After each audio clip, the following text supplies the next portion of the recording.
বজাইছিলো তই শুনিবলৈ কিনিবা তলৰ জুতিৰ উপায় মিঠা মুখৰ জুতিনো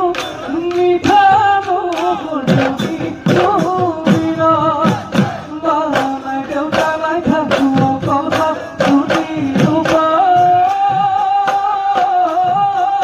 কোনে দিব সান্তনা